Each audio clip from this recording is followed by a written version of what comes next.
Kitchen with village ফুডের একটি নতুন ব্লগে আপনাদের সবাইকে স্বাগত। আজ আমরা নিয়ে চলে এসেছি একদম গ্রীষ্মকালীন একটা রেসিপি, কাঁচা আমের আচার।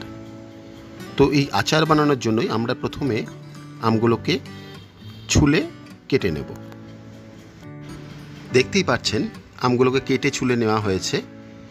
এইবার এখন একটা নতুন ট্রিক শেখাবো আপনাদের। এই কেটে নেওয়ার পর আমগুলোকে ঘন্টাখানেকের জন্য রোদে দিয়ে দিতে হবে, যাতে এর জলীয় ভাবটা অনেকটাই কেটে যায়।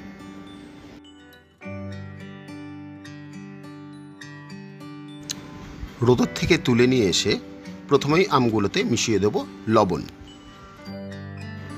এরপর আখের গুড় দিয়ে এই পুরো আমটাকে একসঙ্গে মেখে নিতে হবে। কাঁচা আমগুলোকে মেখে নেব।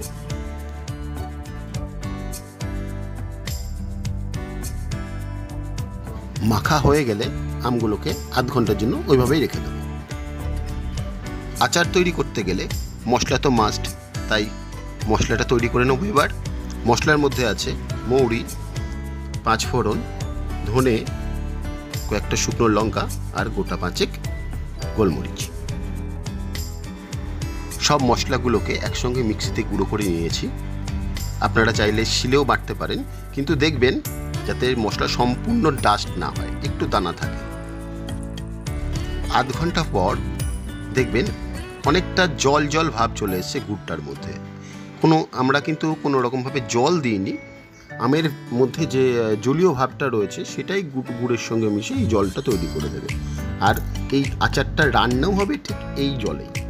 জল যদি মেশান তাহলে আচার নষ্ট হয়ে যেতে পারে। কড়াই বসিয়ে দিয়েছি উনুনে, আমি বসিয়েছি ইন্ডাকশনে অবশ্য। এবার আমটা জাল হবে। দেখুন কিছুটা জল জল ভাব রয়েছে। আপনাকে ততক্ষণ এটাকে জাল দিয়ে যেতে হবে যতক্ষণ পর্যন্ত না এই জলটা একদম শুকিয়ে গা মাখা হয়ে যাচ্ছে। ব্যাস, আমার আম জাল দেওয়া মোটামুটি কমপ্লিট। দেখবেন আমগুলো ফুলে উঠবে আর নরম হয়ে যাবে। এতে বুঝতে হবে যে আমের মধ্যে যথেষ্ট পরিমাণে গুড়ের মিষ্টি ভাবটা ঢুকে গেছে। অবশেষে আগে থেকে বেটে রাখা মশলাটা মিশিয়ে দেব।